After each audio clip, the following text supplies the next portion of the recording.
Anda melihat proses dari KIP dan juga proses pidana ijazah ini sudah ada titik terangnya nggak?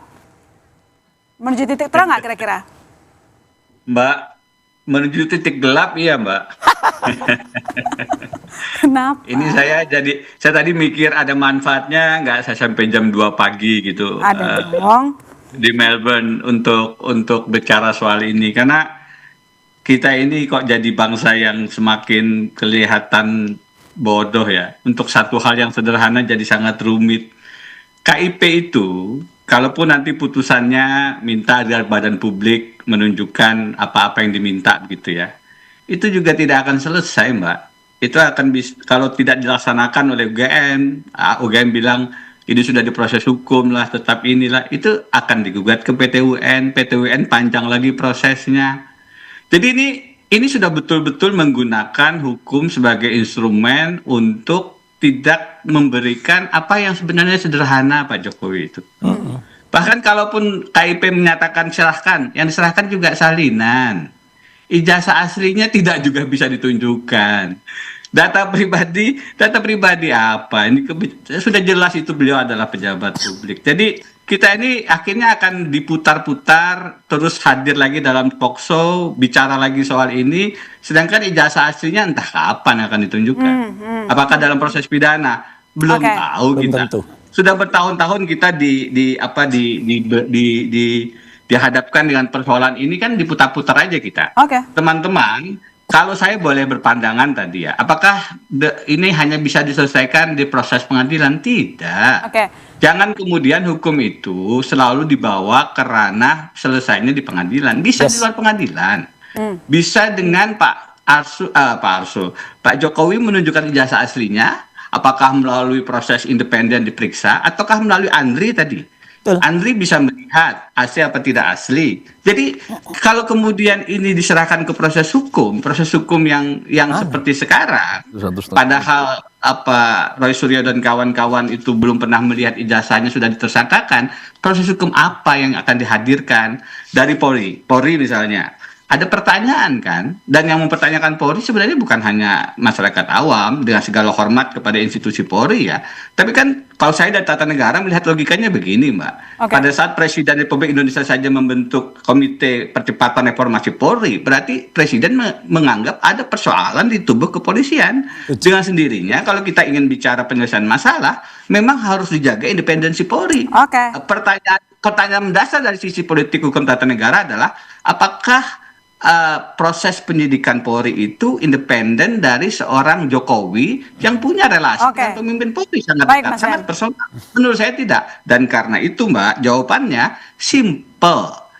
simple. Ijazah aslinya ditunjukkan, tidak perlu. Saya udah tangkap Mas Semar.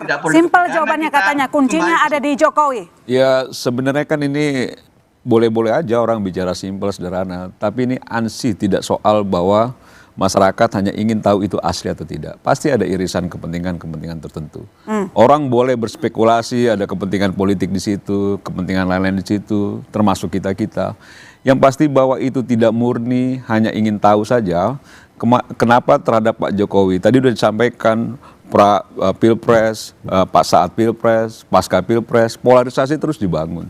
Tapi yang pasti bahwa kita identitasnya jelas loh, bahwa kita misalnya memberi dukungan pada Pak Jokowi. Tapi banyak orang juga nggak jelas juga, mengaku pemerhati, peneliti, tapi irisan kepentingan politiknya kental. Irisan kepentingan pribadinya untuk mendukung terhadap kepentingan kelompok tertentu juga kental. Maksud saya jauh lebih fair, jauh lebih bijak kalau memang ada positioning dukungan, tunjukkan saja gitu. Jangan juga kemana-mana mengklaim sebagai pemerhati ini, peneliti ini. Sedangkan itu bagian dari kepentingan kelompok-kelompok itu gitu loh. Jadi tidak sederhana itu. Gitu. Pak Alamsyah, jadi kira-kira apa saja kewajiban termohon sengketa yang ditangani oleh KIP?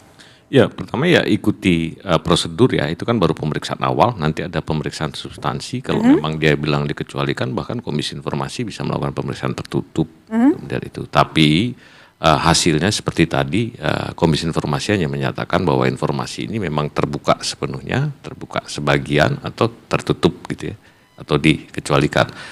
Nah selanjutnya kalau memang terbuka pun maka teman-teman harus bisa mengakses salinannya. Setelah salinan itu maka ada proses lain nanti yang akan ditembus. Saya yakin teman-teman kemudian akan mulai lagi melakukan upaya lain. Kenapa? Karena yang dibilang Denny tadi bahwa sepanjang belum ditunjukkan dokumennya dan kemudian dilakukan pengujian secara sah gitu terhadap status dokumen itu, upaya ini akan terus berjalan.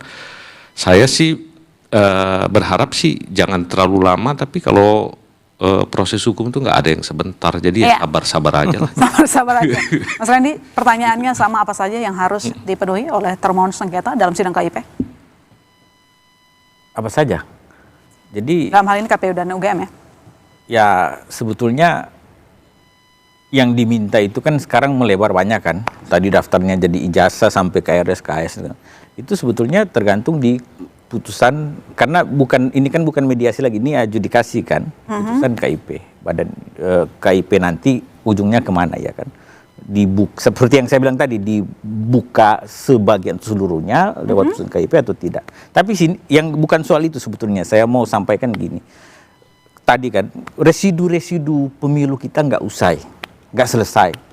Why election integrity matters, tulisan Pipa Norris. Memang melihat bahwa polarisasi itu ada. Tapi yang penting di sini adalah bagaimana kita mengelola semua ini sehingga tidak terjadi disinformasi, miskonsepsi dan lain sebagainya, sehingga terjadi pertarungan sesama anak bangsa.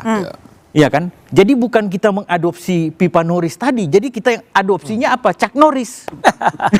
Ya, Bung Roy tahu, yang lain aneh-aneh nggak tahu Chuck Norris. Filmnya berperang aja, tuk. Berkelahi aja, tuk. Nah itu yang terjadi sekarang. Gen Z nggak tahu. Tapi rupanya ada kenikmatan menonton film perang, film pertarungan. Nah itu yang mungkin bola liar undang kita kan.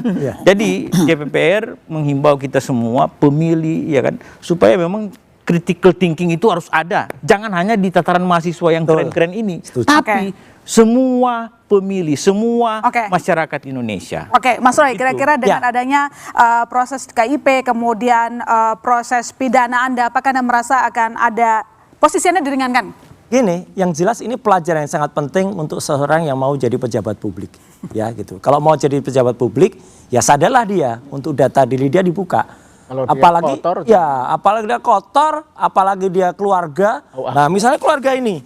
Nah, tunjukin data keluarga ini dinasti ini. Ini dinasti ini harus siap untuk dibongkar. Mungkin yang satu belum jadi pejabat publik, tapi yang ini sudah ditunggu KPK ini, ya kan gitu. Ya karena ada kasus di sana di Sumatera. Yang ini jelas dibuka. Ini juga bentar lagi terbit nih bukunya, Black Paper. Gitu. Wah, gitu. Jadi artinya pejabat publik harus siap untuk dibongkar karena dia menjadi pejabat publik atas karena pengorbanan rakyat yang memilih dia. Jadi Pak Boy, menurut Anda dengan adanya proses KIP, kemudian persidangan, proses sidang dari kasus Mas Roy, apakah akan meringankan posisi Mas Roy? Ya, untuk Mas Roy, Anda sebetulnya mesti belajar lagi bersabar. Ya, pertama. Yang kedua, yang Anda ngomong itu sangat tendensius. Saya nggak tahu apa yang membuat Anda begitu benci sama keluarga Jokowi. Enggak benci. Ya. Anda boleh tutup dengan, tapi kita nggak bisa, semua masyarakat bisa menilai bahwa Anda sangat benci beliau dan keluarganya. Yang ketiga, sidang KIP ini tidak bisa menentukan ijazah itu asli atau tidak. Karena itu bukan ranahnya KIP. Dia hanya administratif, hanya memutuskan apakah boleh dibuka ke umum atau tidak.